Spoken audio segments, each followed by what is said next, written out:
Noong 2012, matiwasay na bumabiyahe ang isang German-American journalist sa isang lungsod sa Somalia, Africa matapos niyang ihatid ang isang kasamahan sa airport.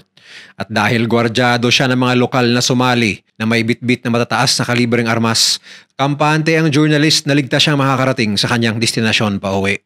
Subalit wala pang isang oras sa biyahe ay hinarang ang kanyang grupo ng mga armadong kalalakihan at sa bilis ng pangyayari ay wala nang nagawa ang kanyang mga escort kundi ang ibaba ang kanilang mga armas dahil sa mga machine gun at RPG na nakatutok sa kanilang mga mukha. At ang mga sumunod na pangyayari ay naging isa sa pinakamasaklap at pinakamahabang kaso ng kidnap for ransom sa isang journalist na umabot ng 977 days o halos 3 taon. Paano niya ito kinaya at paano siya nakaligtas? Ito ang kanyang masaklap na true story. Mr.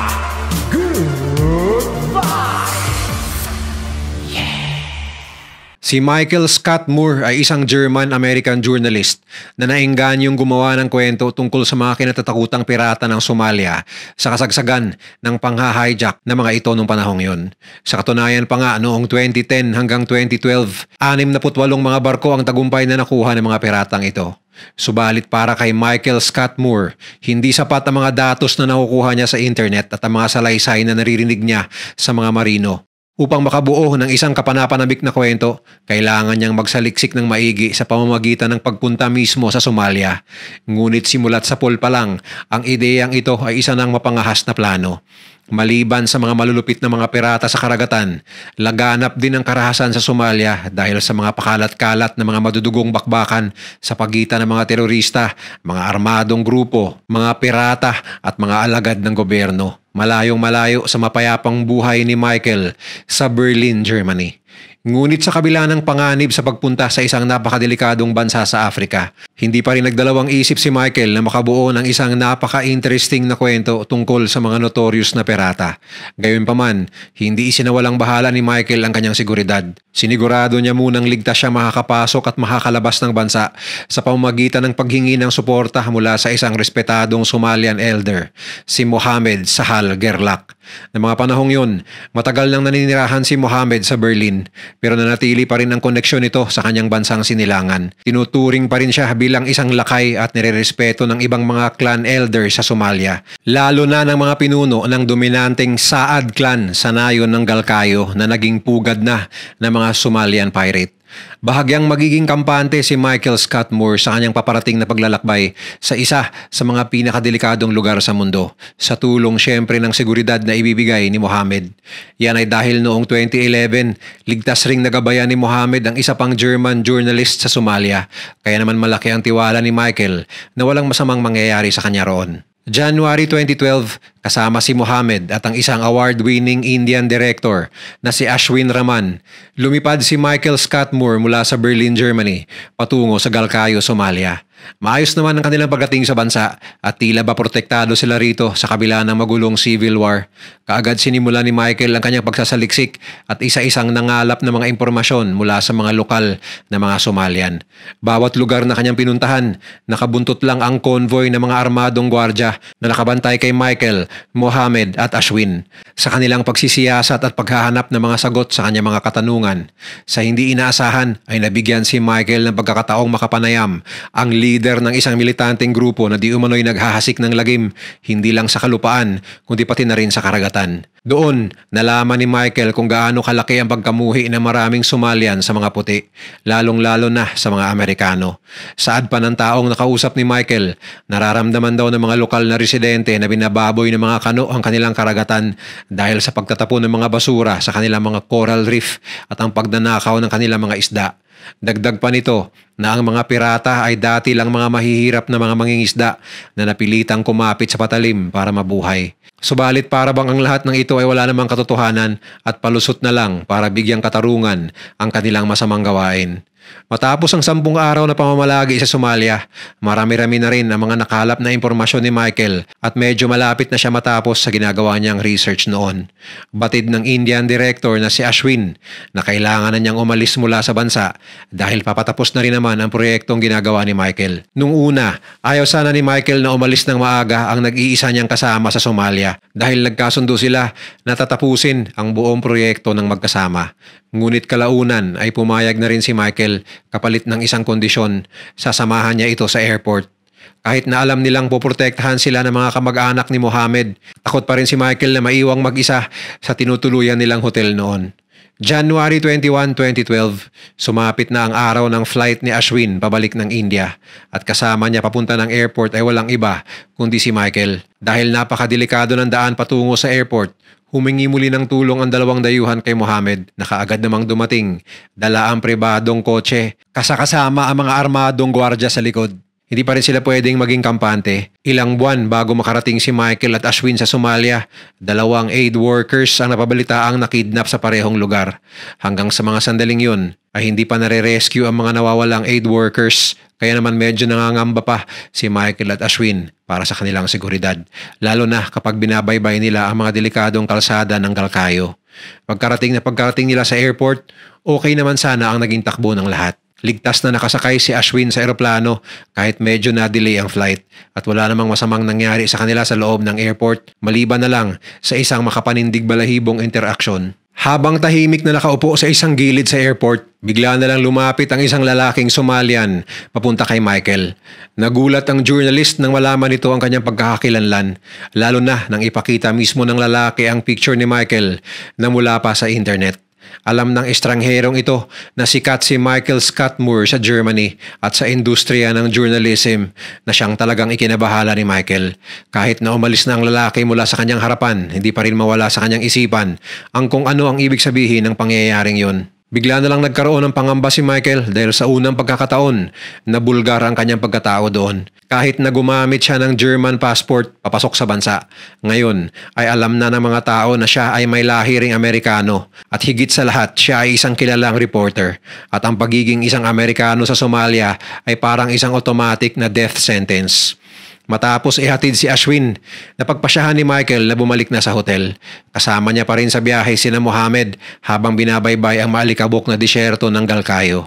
Subalit ang matiwasay na biyahe ay bigla na lang magiging magulo nang biglang tumambang sa sinasakyan nilang kotse ang isang pick-up truck na may karga-kargang mga pirata na may hawak na mga machine gun at RPG.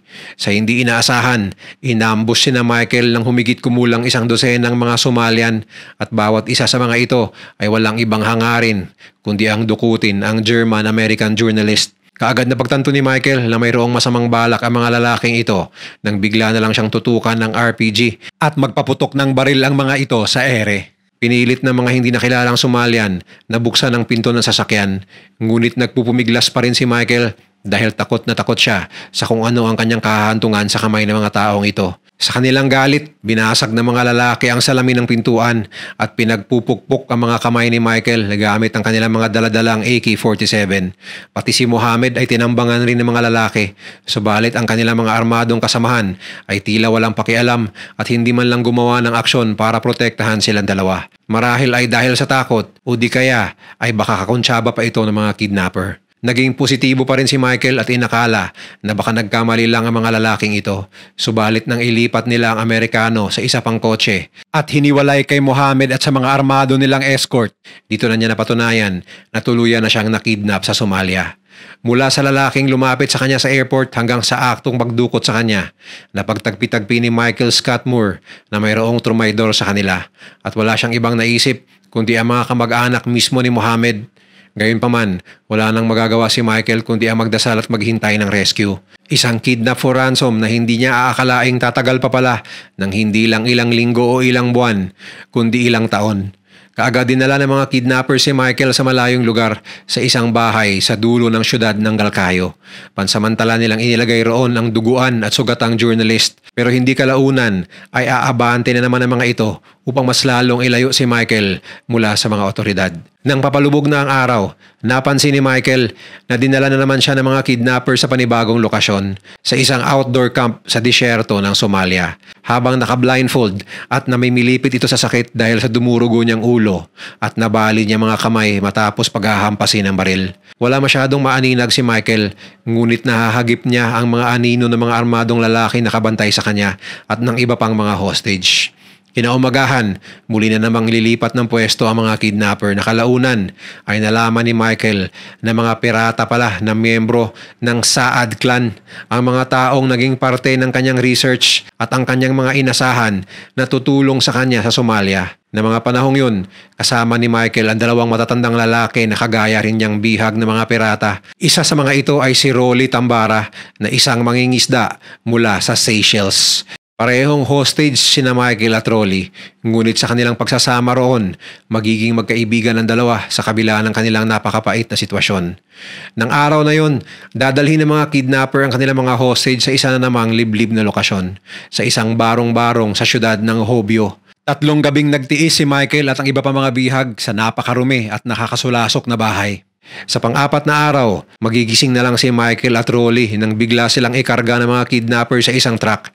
Pansin ni Michael na para bang nagmamadali ang mga pirata ng mga oras na yon at tila ba nanginginig ang mga ito sa takot. Yun pala, sangkaterbang mga American helicopter na puno ng US Navy SEALs ang nakakalat sa lugar habang nagaganap ang matagumpay na rescue operation sa 2 aid workers na dinukot din ng mga pirata noong panahong yon, sina Jessica Buchanan at Paul Thystead.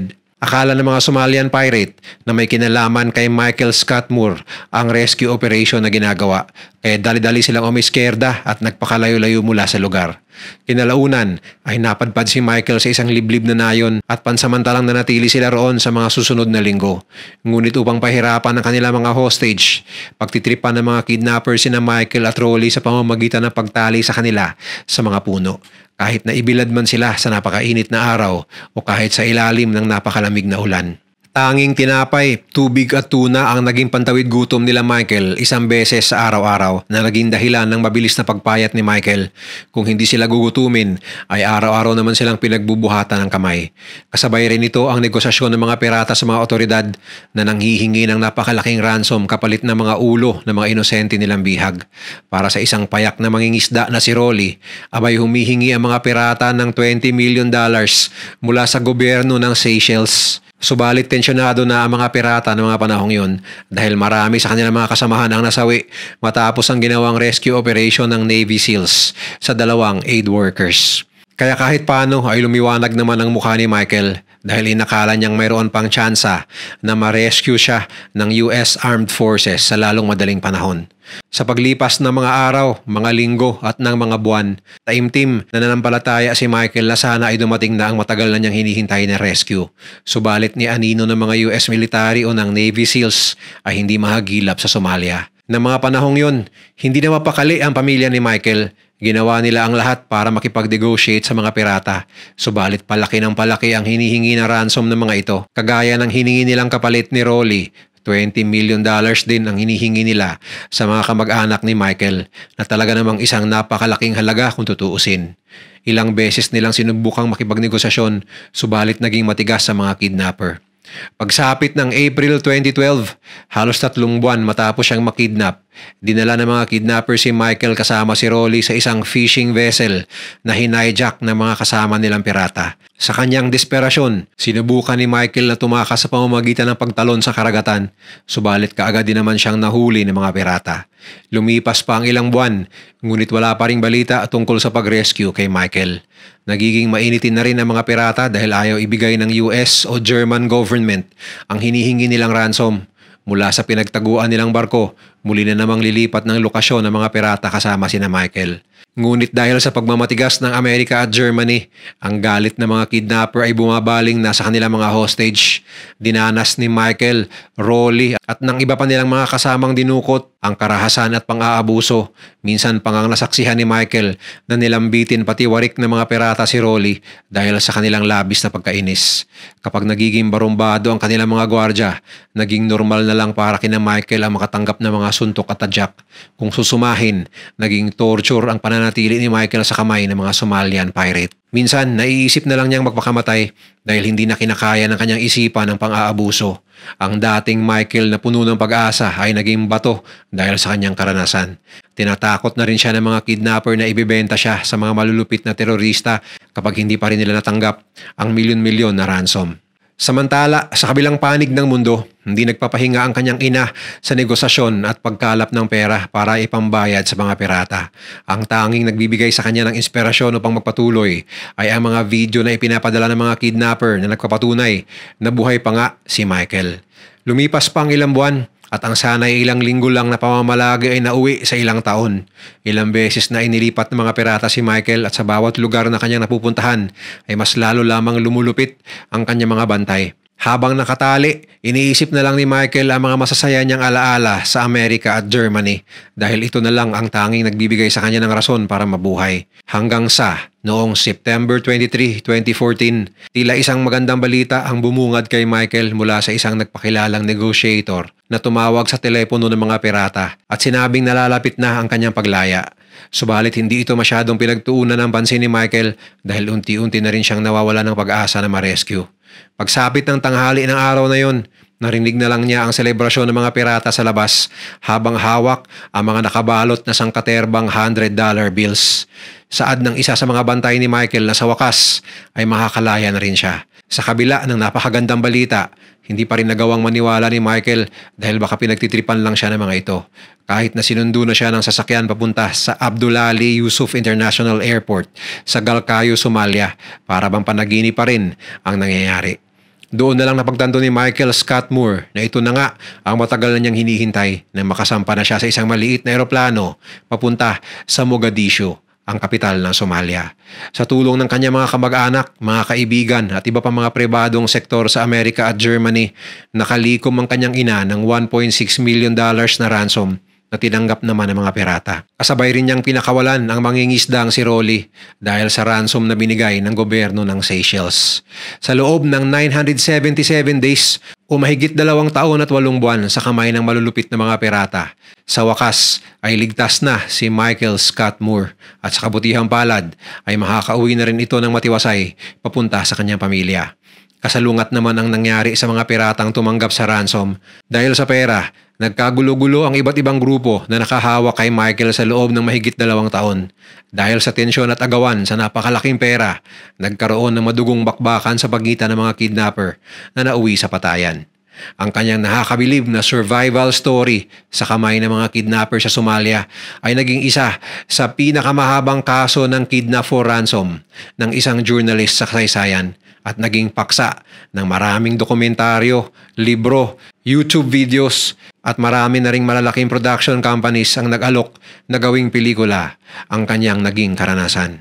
Kung nagustuhan mo ang video na to, share mo naman sa iba at mag-subscribe ka na rin. Panoorin mo na rin yung mga videos na nasa kanan para lalo pang maubos ang oras mo.